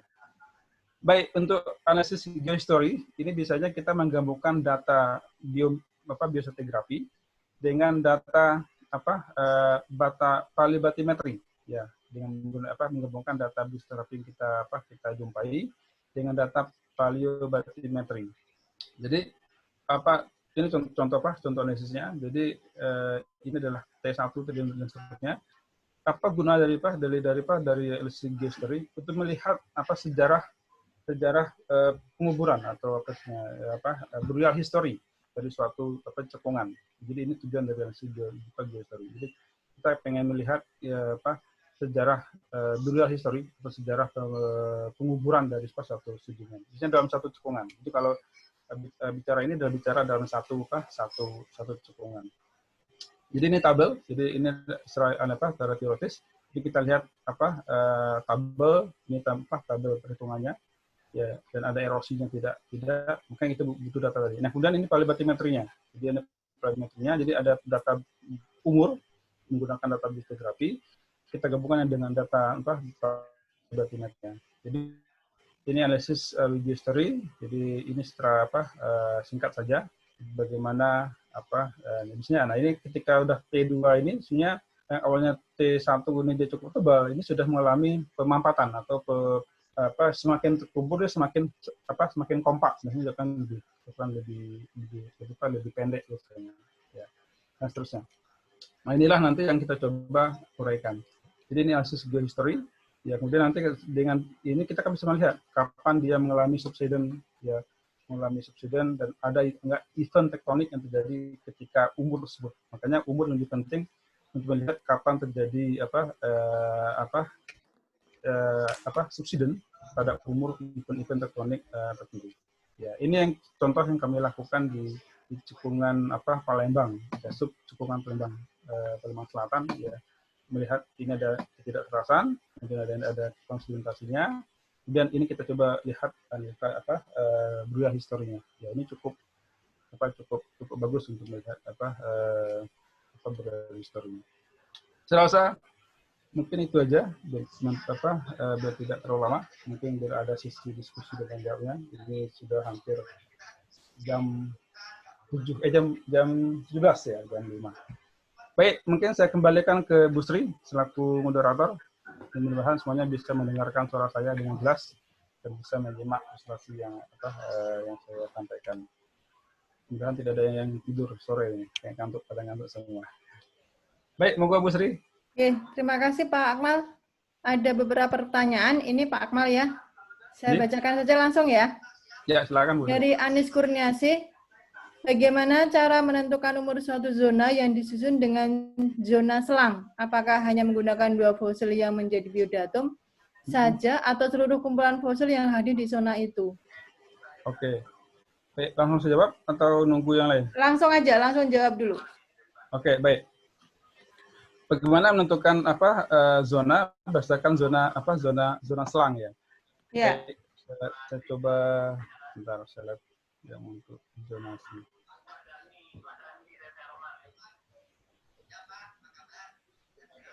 Baik, ya ini. Ini adalah di stratigrafi Indonesia. Jadi zona selang, jadi zona selang itu adalah acuannya 2 buah. Jadi dia harus punya 2 buah spesies takson, ya. Harus berdasarkan 2 buah spesies tentang 2 buah takson. Jadi ketika kita menjumpai ada pemunculan akhir atau pemunculan awal suatu takson, maka itu bisa digunakan sebagai zona selang. Kalau kita ambil contoh di sini, contohnya di sini kan ini berarti ini ada satu zona ini. Ketika ada awal pemunculan, ini ada awal pemunculan, ini menjadi satu zona. Ya, ini ada awal pemunculan. Nah biasanya kalau zona selang ini adalah satu zona. Zona batas atas ini kita akan menjadi batas bawah untuk zona di atasnya. Ya, jadi kalau kita perhatikan ini contohnya, ini zona D ya, ini zona D, ini zona F. Nah, batas bawah dari zona batas atas di zona D itu adalah awal dari F, itu menjadi batas bawah untuk zona C. Ya, Pantai zona D. Jadi saya katakan tadi zona itu dibatasi oleh 2 buah biadatum. Ya, ini biadatum, ini satu zona, itu dibatasi oleh ini zona selang ini. Dibatasi oleh biadatum. Jadi jadi zona selang itu harus punya 2 buah biadatum. Dan batas bawahnya itu bisa awal pemunculan, bisa akhir pemunculan. Batas atas juga sama, bisa awal, bisa akhir pemunculan. Ya. Nama zona ini ketika ini awal pemunculan ini menjadi zona D. Berarti patokannya adalah awal pemunculan dari D. Ini zona C, ya zona C. Nah, ini menjadi batas bawah untuk zona C dan batas atasnya apa? Akhir dari C menjadi zona C. Ya. Nah, nanti zona akhir dari C ini, nah ini istilahnya kurang sebenarnya. Harus kita lihat contohnya ini adalah akhir dari fosil robusta.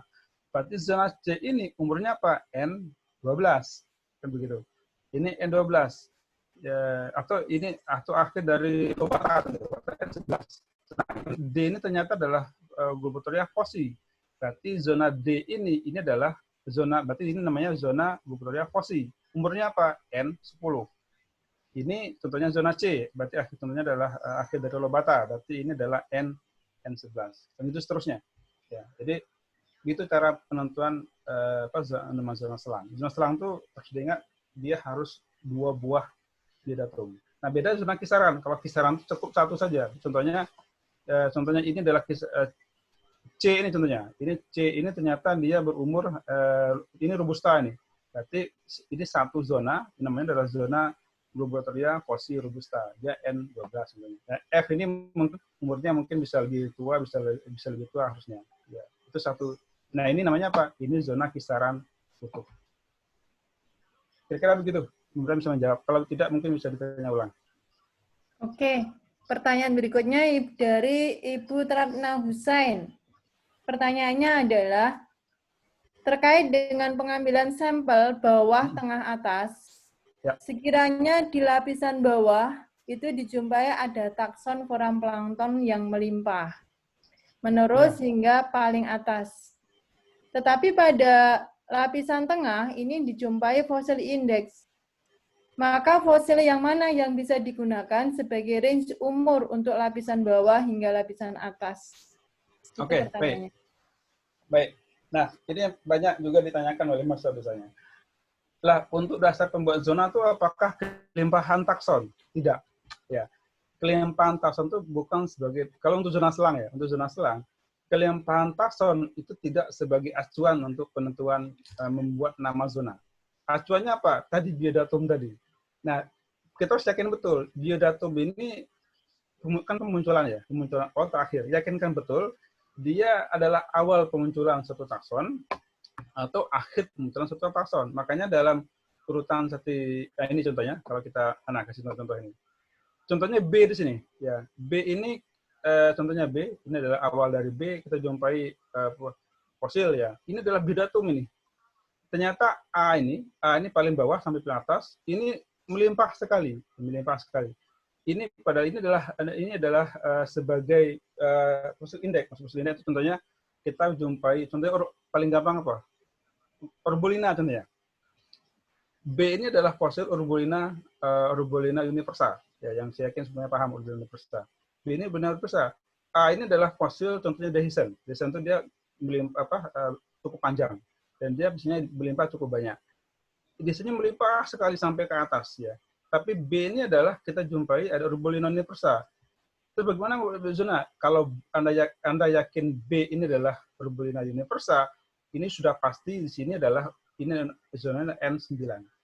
Ini pasti N9 di sini. Maupun dia cuma, walaupun B ini ketemu mungkin cuma 2.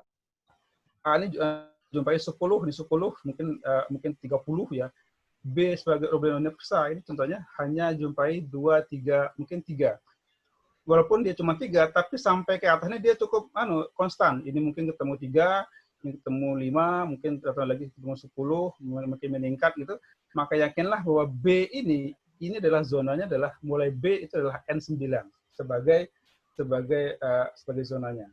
Dasarnya apa? Tadi ada fosil indeks contohnya Urbulina universa.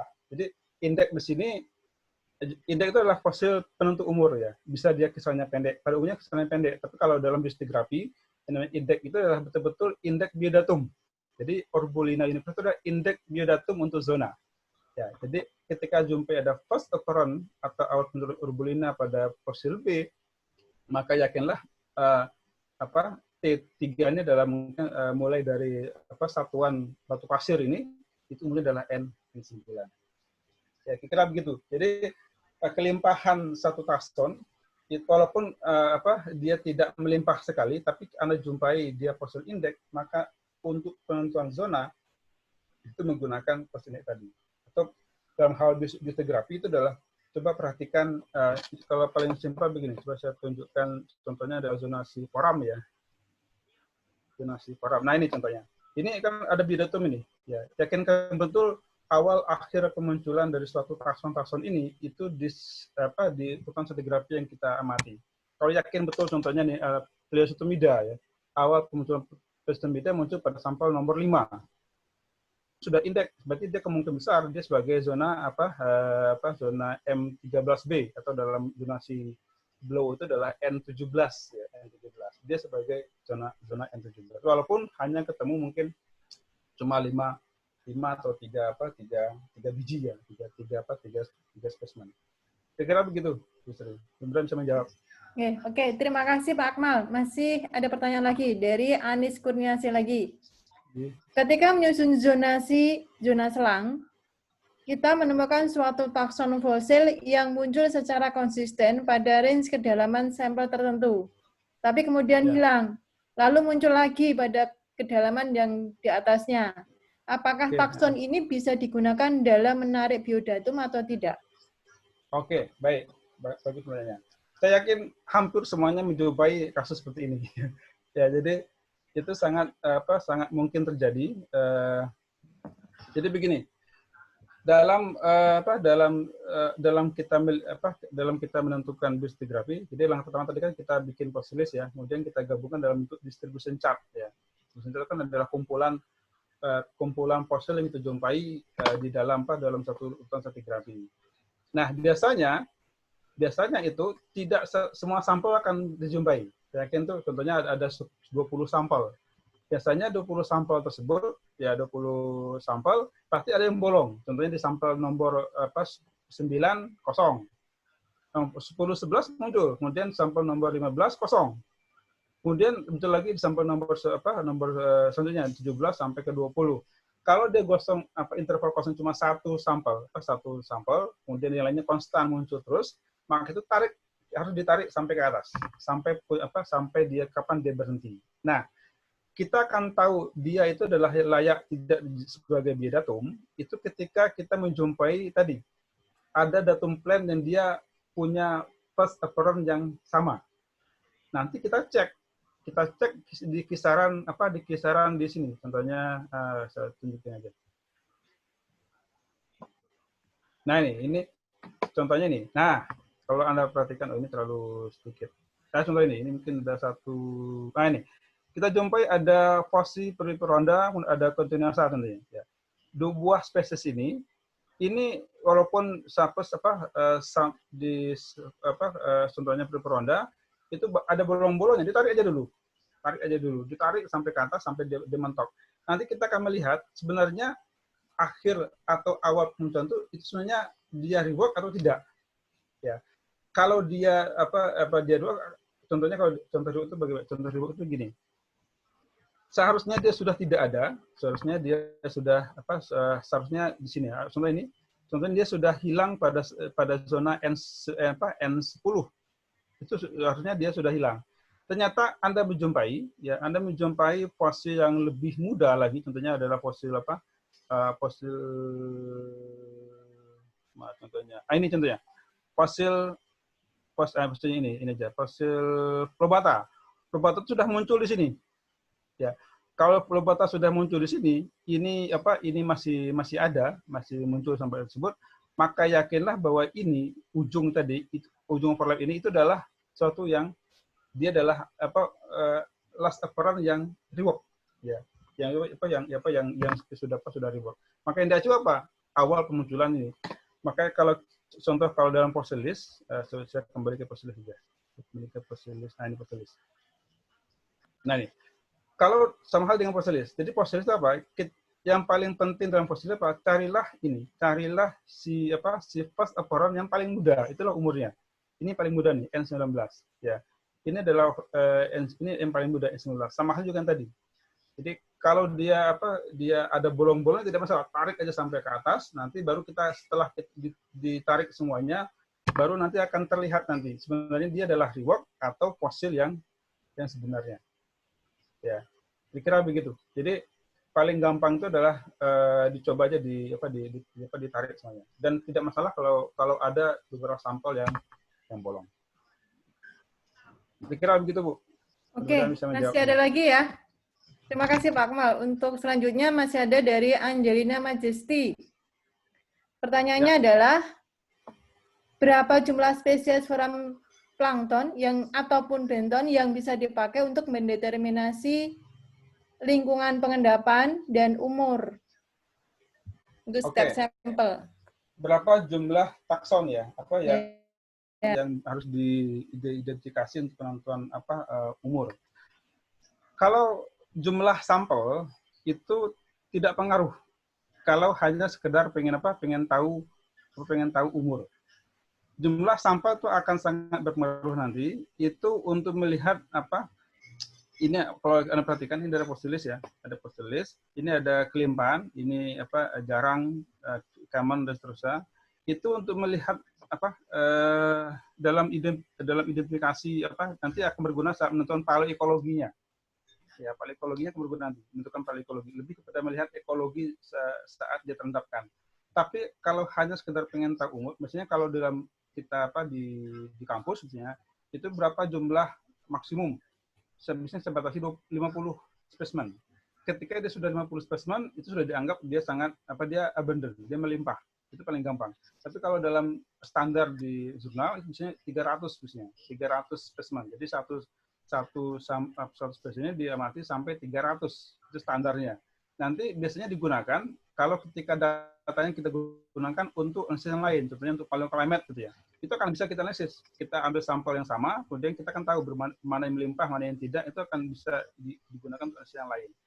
Tapi jika hanya tujuannya untuk penentuan umur, kelimpahan itu tidak begitu, kelimpahan itu cukup sampai maksimal sampai 50 spesimen. Itu udah dianggap sangat melimpah. Nanti kemudian yang selanjutnya maka bikin aja mungkin 0 sampai 5 itu mungkin jarang, 5 sampai 15 itu sedikit dan seterusnya. Jadi maksimal 50 spesimen itu sudah cukup bagus. Tapi ketika kita pengen studi lebih detail, tentunya untuk paleoclimate tentunya kita pengen tahu bagaimana perubahan ekologi dengan paleoclimate itu bisa 300 spesimen.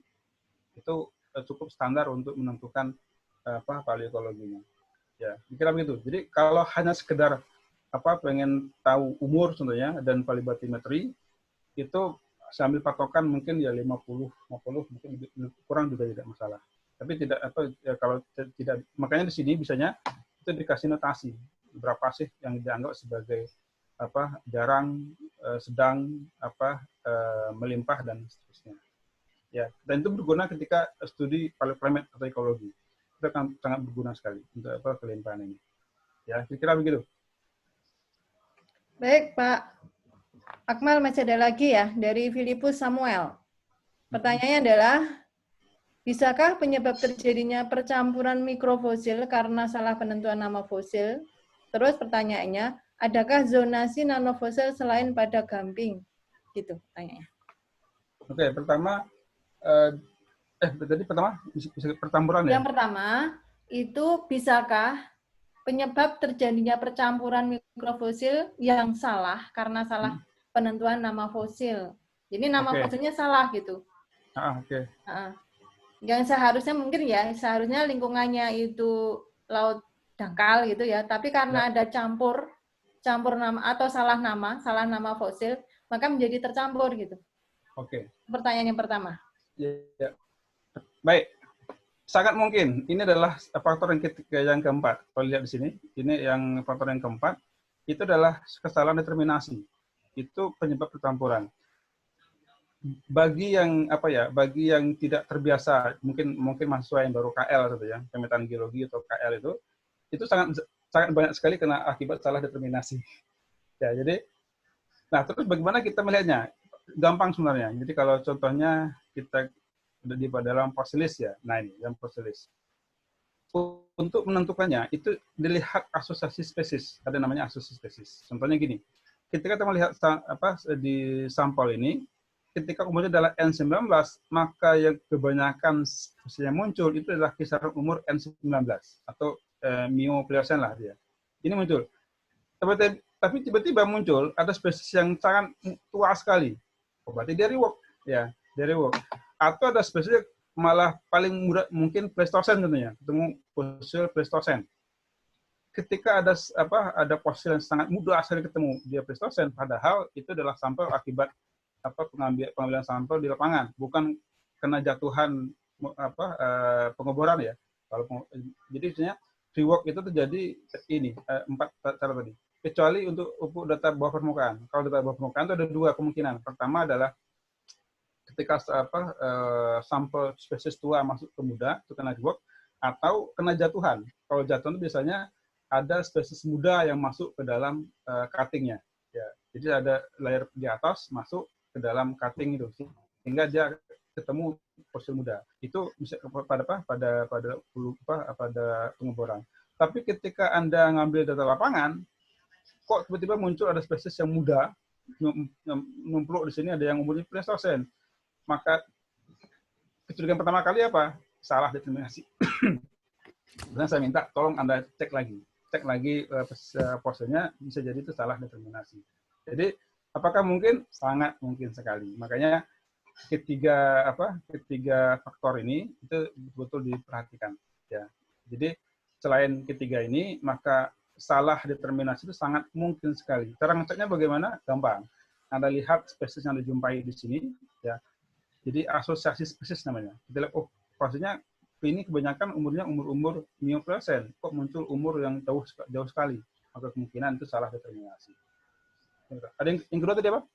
Yang kedua, adakah zonasi nanofosil selain pada batu gamping? Oke. Kita kembali ke tempat hidupnya. Ya, tempat hidupnya. Adakah zonasi nanofosil selain batu gamping? Dari nama aja namanya Calcareous nanoplankton. Ya, jadi kalau namanya itu adalah Calcareous nanoplankton. Kata-kata Calcareous kan gampingan. Jadi nanoplankton gampingan kalau diterjemahkan. Dengan ada kata gampingan berarti apa? Nanofosil hanya dijumpai pada batu gamping. Gampingan, bukan batu gamping. Ya. Justru jadi bedakan antara karbonat. Jadi batuan karbonat sama batu gamping. Jadi semua batuan yang karbonat itu kemungkinan ada mengandung nanofosil. Tapi kalau batu gamping ada nanofosil enggak? Kalau batu gampingnya udah batu gamping kristalin yang sudah keras itu, saya yakin tidak ada. Kenapa tidak ada? Sudah mengalami diagenesis biasanya. Jadi nanofosil itu sangat gampang sekali mengalami diagenesis. Ketika Anda mencoba batu gamping, mungkin dulunya ada, tapi ketika udah batu gamping dia sudah contohnya mastun ya. Mastun itu ada nama batu gamping mastun. Kan dia dulunya lumpur karbonat, tapi ketika udah jadi batu gamping akan susah Anda jumpai dan nanofosil karena dia sudah mengalami diagenesis. Ya. Jadi pada batu gamping keras tuh mungkin akan susah sekali dijumpai batu gamping. Nah, kalau Anda menjumpai ada batu gamping berlapis, ya bedded limestone batu berlapis, maka carilah di antara lapisan itu ada lapisan yang halus biasanya. Nah, itu cara ambillah di lapisan yang halus tadi, itulah tempat di mana sangat banyak sekali baik foram plankton, foram bentik kecil dan juga nanofosil. Ya. Jadi kalau pertanyaan tadi batu gamping mungkin bukan batu karbonat maksudnya, ya, bukan batu gamping.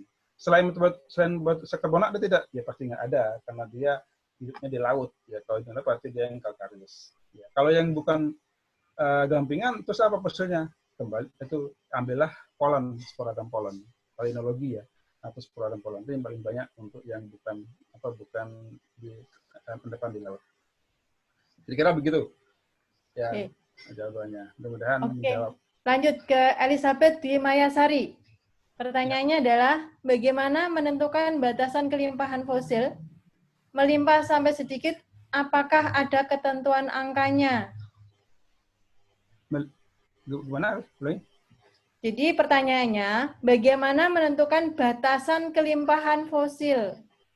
Batasan kelimpahan fosil. Apakah Oh, ya. ada ketentuannya? Baik, ya. Ada. Jadi ada tidak saya sharing di sini. Jadi mungkin nanti bisa saya sharing di itu. Jadi ada beberapa acuan untuk menentukan apakah dia paling gampang mungkin baca bukunya Pak Arsono Foraminifera atau Pak Rubianti Kapit pada nanofosil gampingan terbitan ITB. Itu ada tuh. Ada patokan kelimpahan. Contohnya 0 sampai 5 itu jarang sebenarnya. 10 sampai 12 itu dianggap sedikit. Itu ada tabelnya. Ya, ada tabelnya. Jadi ada standarnya dan mengacu kepada penelitian yang sudah ada. Jadi itu. Tapi ada juga biasanya yang peneliti itu tidak mengacu ke tersebut. Mereka membuat acuan sendiri. Nah, maka saya katakan tadi, kalau bagi kita itu biasanya 50 itu udah cukup melimpah. Jadi patokan di stop 50. 50 itu sudah asumsi dia sangat melimpah. Kemudian tinggal nanti kita bagi dari 50 spesimen tadi dibagi menjadi mulai jarang, sedikit, melimpah, umum, melimpah, dan sangat melimpah. Dibagi 5, ya dibagi 5. Jadi 50 dibagi 5. Nanti dapatlah klasifikasi kelimpahan. Jadi 50 itu adalah patokan paling melimpah, ya. Nah, tinggal dibagi 5. Jadi mulai jarang, sedikit, umum, melimpah, sangat melimpah. 50 biji atau 50 spesimen itu sangat melimpah. Itu untuk studi-studi yang sifatnya mungkin untuk level-level kita itu tidak masalah. Tapi biasanya kalau untuk studi ekologi planet itu mereka patokan 300 spesimen. Ya, 300 itu jumlahnya. Sehingga nanti 300 itu baru dibagi lagi kelimpahannya. Kenapa 300? Nanti mereka untuk menghitung betul yang melimpah sekali. Jadi ada kadang kita ngamati fosil itu ada yang melimpah sekali. Kalau hanya 50 itu tidak terwakili nantinya. Makanya dibikin 300. Jadi batasnya 300 spesimen. Kalau itu untuk studi yang cukup detail. Tapi kalau untuk studi yang awal mungkin contoh untuk bikin zonasi atau untuk melihat batimetri. Jadi tergantung studi paleontologi kita mau dibawa kemana. Kalau cukup detail maka tadi 300. Tapi kalau hanya tidak begitu detail 50. Dan itu ada standarnya. Ya, ada buku. Anda bisa baca buku di bukunya Pak Harsono atau di bukunya Pak Kapit, ya, terbitan ITB, Foraminifera dan juga nanofosil. Ya. Begitu Bu Sri. Oke, terima kasih Pak Akmal. Ada satu pertanyaan tapi nanti Japri aja karena ini mohon bisa dikirim ke email gitu ya. Oh ya. Dari apa? Mungkin materi kalau butuh materi nanti saya tidak bisa mengcopy semuanya karena itu ada beberapa yang sifatnya rahasia yang bisa dipublikasikan dan bahkan ada yang belum dipublikasi. Sehingga nanti agak riskan kalau saya share secara terbuka untuk materi. Kalau yang pengen nanti silakan aja menghubungi email saya. Di pertama tadi sudah ada email sama WA saya. Jadi bisa saya pilih-pilih yang betul-betul basic biostratigrafi ini bisa kita share. Ya. Kira begitu. Oke. Terima kasih Pak Akmal. Masih ada waktu sekitar 9 menit. Ada yang mau bertanya secara langsung barangkali? Ini Indonesia Timur sudah malam ini, mohon maaf. Ya. Ya, kita barat mungkin masih jam 17.30, mungkin Indonesia Timur udah 18 atau jam 7.30 kayaknya. Oke, sepertinya sudah nggak ada Pak Akmal. Ya. Jadi kita ambil gambar dulu gimana bisa? Boleh kita ambil gambar dulu. Oke. Mohon di-on-kan videonya sebentar saja. Untuk dokumentasi kita. Oke, makasih semuanya udah. 1, 2, 3. Bentar dulu. Sebentar. 1, 2, 3. Sekali lagi, bentar. 1, 2, 3. Baik, terima kasih. Terima kasih Pak Akmal atas waktunya. Ini sudah saya sama-sama Pak. Sudah saya rekam untuk yang ingin melihat nanti akan diupload pada link YouTube-nya Asprodi Tegi akan saya Ya, share. nanti di sana ada email sama WA saya. Nanti silakan ada kontak saya. Kita butuh mungkin saya share slide yang mendasar tentang biografi. Tapi yang untuk contoh tadi mungkin saya skip karena itu udah rahasia. Terima kasih. Ya, untuk yang nanti quiz tolong di-share ya Pak ya. Oh iya betul. Aduh, ini saya lupa. Nanti saya share ke Pak Bambang aja ya, tentang Bu Sri ya. Saya boleh ke lewat Pak Udin juga boleh. Oke, siap. Sudah ada tadi. Tadi lupa saya share ke. Ya, terima kasih. Mungkin ada sambutan sebentar dari Pak Ketua. Silakan Pak. Oke, terima kasih Pak Bambang, Bu Sri, Pak Akmal, dan teman-teman peserta, teman-teman dosen dan pengusaha Asprodi Tegi. Terima kasih atensinya. Untuk Jumat sore, kita ada 2 kuliah ya, Rabu sore dan Jumat sore, insya Allah itu continue dengan beberapa topik yang menarik.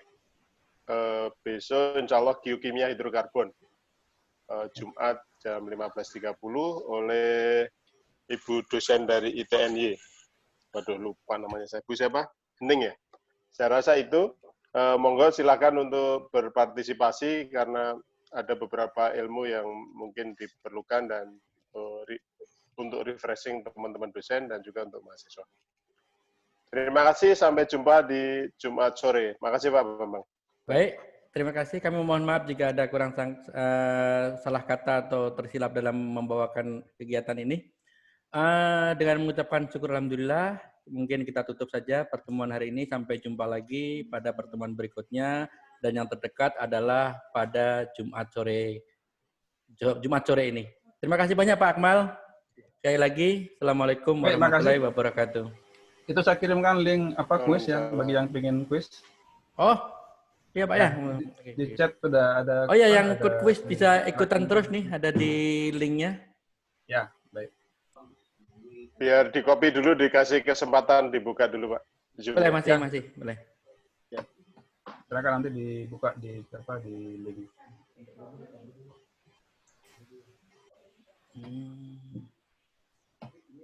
Makasih Pak Akmal. Ya, sama Bu Teti. Aduh, ketemu lagi di sini. Ini banyak para senior saya di sini. Oh, ada Bu Teti loh, nggak kelihatan. Mohon maaf Bu Teti. Pakai handphone jadi nggak kelihatan foto-fotonya. Ya, terima kasih. Ini banyak senior-senior sini. Ada Bu Teti, ada Bu Umi juga ini. Ada Bu Dewi. Ada Bu Dewi, ada Trisakti juga, lengkap ini. Ini pendekar biostrat semua sebenarnya. Cuma sayang tadi Mas, pedot-pedot. Oh, Mbak Umi tuh, pedot-pedot. Nanti dari nanofosil Bu Umi Bu ya. Nanti paleontologi, mikrofosil Umi itu nanti bisa Bu Umi dari UPN. Saya mohon izin ya duluan. Terima kasih. Oh iya, makasih Bu Teti. Silakan. Sudah semua yang ikut kuis, silahkan di klik linknya, diberi kesempatan untuk mengerjakannya, dan kemudian nanti akan keluar hasilnya. Nanti tolong dilaporkan ke kami ya Pak Akmal ya. Siapa-siapa yang berhak untuk mendapatkan sertifikat yang lulus 60% dari kuis itu. Ya, nanti saya kirim via ada WA-nya. Nanti bisa ke WA boleh, lewat Pak Udin, kalau lewat saya juga boleh. Oh, oke, boleh. Nanti Pak Udin ya. Nanti saya kirim ke Pak Udin ya. Ya, makasih banyak. Oke. Sip. Mungkin sudah semua ya. Makasih semuanya. Sudah siap. Assalamualaikum warahmatullahi wabarakatuh. Ya, Waalaikumsalam warahmatullahi wabarakatuh.